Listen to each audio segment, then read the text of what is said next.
السلام علیکم ورحمۃ اللہ اختیار نہ کر لیں جو یوحید نے اپنے ہفتے کے دن کے بارے میں اختیار کی تھی، یعنی ان کے تمام کاموں کو چھوڑ دینا اور صرف اسی دن کی تعظیم کے لیے اسے خاص کر لینا۔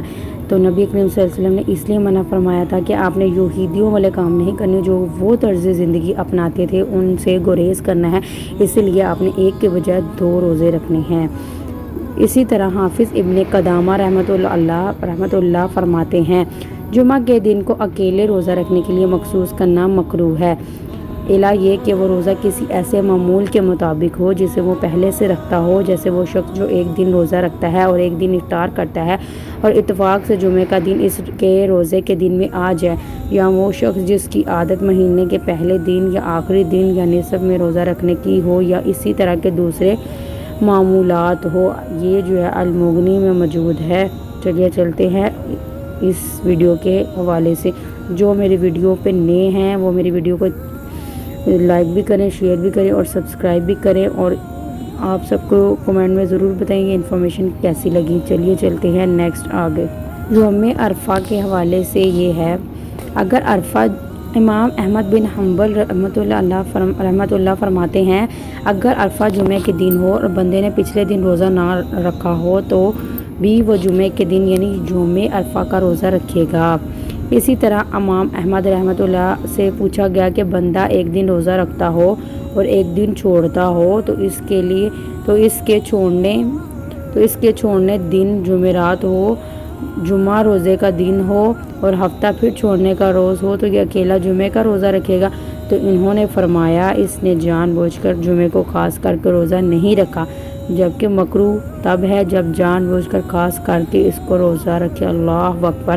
ہمیں ان تمام چیزوں پر عمل کرنے کی توفیق عنایت فرمائے اور ہمیں اسلام پہ چلنے والا بنائے، اور ہمیں یہ یوم عرفات ذوالحجہ کے خاص دنوں پہ اللہ تعالیٰ کی خصوصی عبادت کرنے کی توفیق عنایت فرمائے۔ ہم سے جو غلطیاں ہو گیا ہم ان قیمتی دنوں میں ان کی معافی مانگنے والا بنائے۔ اللہ تعالیٰ ہمارے چھوٹے سے چھوٹے سارے عملوں کو قبول و منظور فرمائے اور ہمارے تمام تر چھوٹے بڑے گناہوں کو معاف فرمائے، ہمیں اپنے بڑوں کی عزت کرنے والا بنائے۔ سعودی حکومت فتویٰ کمیٹی کے علماء سے اس بارے میں سوال کیا گیا تو انہوں نے فرمایا یوم عرفہ کا روزہ رکھنا مشروع ہے، چاہے یہ جمعے کے دن آ جائے، اگرچہ اس سے ایک دن پہلے روزہ نہ رکھا ہو، کیونکہ نبی کریم صلی اللہ علیہ وسلم نے فرمایا اس دن کے روزے کی ترکیب، اس کی فضیلت اور عظیم اجر کے بارے میں احادیث ثابت ہیں۔ رسول اللہ صلی اللہ علیہ وسلم نے فرمایا یوم عرفہ کا روزہ 2 سال کے گناہوں کا کفارہ بن جاتا ہے، ایک گزشتہ سال کا اور ایک آنے والے سال کا، اور عاشوراء کے دن کا روزہ گزشتہ 1 سالوں کے گناہوں کا کفارہ ہے۔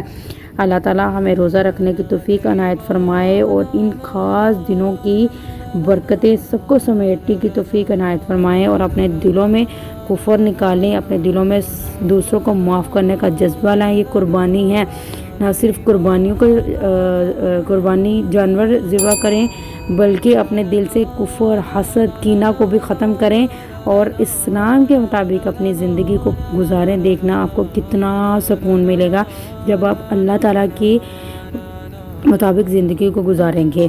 یہ حدیث اس عمومی حدیث کی تخصیص کرتی ہے جس میں فرمایا گیا تم میں سے کوئی جمعہ کے دن روزہ نہ رکھے، اعلیٰ یہ کہ وہ اس سے ایک دن پہلے یا ایک دن بعد بھی روزہ رکھے گا۔ صحیح بخاری میں موجود ہے۔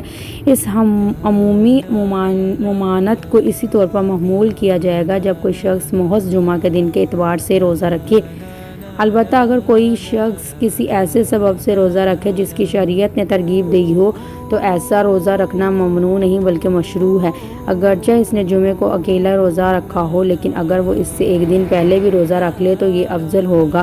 اس میں دینوں حدیثوں پر عمل کا احتیاط بھی ہے اور اجر و ثواب میں اضافے کا باعث ہے۔ حاصل کلام یہ ہے کہ اگر عرفہ کے روزہ جمعے کے دن آ جائے تو اسی دن روزہ رکھا جا سکتا ہے، اس سے پہلے یا بعد میں کوئی روزہ رکھنا ضروری نہیں، اور نہ ہی یہ اس کے روزے کی ممانعت میں شامل ہے۔ اللہ پاک ہمیں ذوالحجہ کے روزے رکھنے کی توفیق عنایت فرمائے اور ہمارے تمام چھوٹے بڑے گناہوں کو معاف فرمائے۔ میری طرف سے سب کو ایڈوانس میں عید مبارک، اور ہمیں ان تمام شرعی اصولوں پہ عمل کرنے کی توفیق عنایت فرمائے، ہمیں ہر برے گناہوں سے بچائے۔ اللہ تعالیٰ ہمیں نیکی پہ چلنے والا بنائیں۔ آپ سب مجھے بتائیں کہ آپ سب کو یہ ویڈیو کیسی لگی، اور یہ بہت خاص دن ہے، اس میں استغفر اللہ کریں اور تکبیرات تحریمہ پڑھیں، لبیک اللہم لبیک لبیک لا شریک لک لبیک ان الحمد والنعمت لک والملک لا شریک لک جزاک اللہ خیرہ۔